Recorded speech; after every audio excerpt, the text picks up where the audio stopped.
Hello বন্ধুরা, আজ আবার আমি তোমাদের জন্য নতুন একটা রেসিপি নিয়ে এসেছি, চাল কুমড়োর পুর। চাল কুমড়োর পুরটা কীভাবে বানাতে আমি তোমাদেরকে দেখিয়ে দেবো। আর এখানে আমি দুটো রকমের চাল কুমড়োর দুটো রেসিপি আমি তোমাদের সাথে শেয়ার করব। তো ফার্স্টে আমি এখানে দুটো আলু নিয়ে নিয়েছি, চাল কুমড়ো নিয়ে নিয়েছি। এটাকে আমি কেটে নেবো, কুচু কুচু করে কেটে নিয়েছি। আর এখানে গরম তেলের মধ্যে পাঁচফোড়ন সোমবার দিয়ে দিয়েছি, আর চাল কুমড়োর আলুটা দিয়ে দিলাম। এটা বানাতে একদম সহজ উপায়, কিচ্ছু লাগবে না এটার মধ্যে, একদম নিরামিষে। আমি এখানে মশলা দিয়েছি, জিরে গুঁড়ো দিইনি আমি, এটা সবজি মশলা দিয়েছি। ভেজিটেবল যে মশলাটা পাওয়া যায় সেটা দিয়ে বানিয়েছি। আর কিছু দেবো না, হলুদ আর লবণ সবজি মশলা দিয়ে। একবার বাড়িতে ট্রাই করে, খুব ভালো লাগে খেতে। আমি তো সকালে বানিয়েছিলাম রুটির সাথে খাওয়ার জন্য, তাই ভাবলাম তোমাদের সাথে শেয়ার করে দিই। তো দেখতে পাচ্ছি মোটামুটি হয়ে গেছে, আমি নামিয়ে নিব এখন।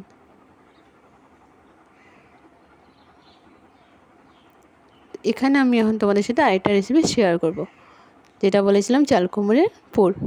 চাল কুমড়োর পুরটা আমি একটু ইউনিক রেসিপির মতন বানাবো। এটা অনেকে জানো, চাল কুমড়োর পুরটা তো একটু অন্য টাইপের, তো আমি এখানে তিল বাটা দিয়েছি। যে তিলটা আমরা লাড্ডু বানাই বা এমনি খাই, সেই তিলটাকে আমি বেটে নিয়েছি। তিল বেটে নিয়েছি, আর এখানে নিয়েছি হলো কিছুটা পেঁয়াজ নিয়েছি, আর 3 কোয়া মতো রসুন নিয়েছি। রসুনটা বেশি নিইনি। আর এখানে নিয়েছি কাঁচা লঙ্কা, সেগুলো আমি বেটে নিয়েছি।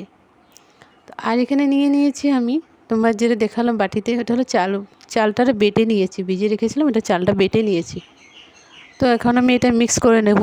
এখানে আমি নিয়েছি একটু হলুদ লবণ, নিয়ে মিক্স করে নিচ্ছি এটা। তো মিক্স করে নিয়ে চাল কুমড়োটার ভিতরে ঢুকিয়ে দেবো। আর এখানে চালটা যে বেটে রেখেছি, তোমাদের যে বললাম যে চালটা, সেখানে আমি কিছু মিশাবো না, শুধু 1 চামচ লবণ আর একটু হলুদ মিশাবো। এই চাল কুমড়োর পুরটা কোনো খেতে কোনো ভালো লাগে, কেন একটু একটু ইউনিক হয়ে গেছে, কারণ তিল বাটা যেহেতু দিয়েছি। তোমার বাড়িতে ট্রাই করে, অবশ্যই ভালো লাগবে। তা আমি বানিয়েছি ঘরে, তো তোমাদের সাথে ভাবলাম একটু শেয়ার করে নিই। তো এইভাবে আমি চাল কুমড়োগুলো কেটে মাঝখান থেকে অল্প চিড়ে দিয়েছি, পকেটের মতন করে দিয়েছি। তো এখানে ঢুকিয়ে দেবো এখন। তো তোমাদের যে আমার যে এরকম নতুন নতুন রেসিপি যে ভালো লাগে, তো অবশ্যই লাইক করে দিও, আমার চ্যানেলটিকে সাবস্ক্রাইব করে দিও। তো পাশে টাকা বেল আইকনটা প্রেস দিয়ে বাজিয়ে রেখো। তো আমি এখানে পুরটার উপরে এখন চাল গুঁড়োটা, চালটা যে বেটে রেখেছি ওইটার ওখানে আমি ডুবিয়ে তারপর ভেজে নেবো এখন। তো তেলটা দেখতে পাচ্ছি কড়াতে দিয়েছি, গরম হয়ে গেছে তেলটা। তো এইভাবে আমি এক এক করে সবগুলো ভেজে নেব।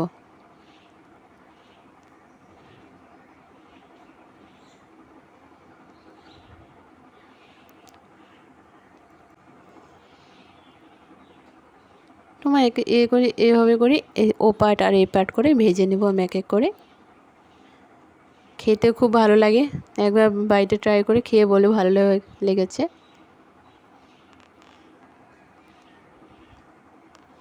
তো এইভাবে করে আমি লাল লাল করে বাকিগুলো ভেজে নেব। তো আমার হয়ে গেছে ভাজা, তো বাটিতে দেখে সার্ভ করে দিয়েছি। তোমাদের যে আমার ভিডিও যদি ভালো লাগে, অবশ্যই লাইক কমেন্ট শেয়ার সাবস্ক্রাইব করে দিও।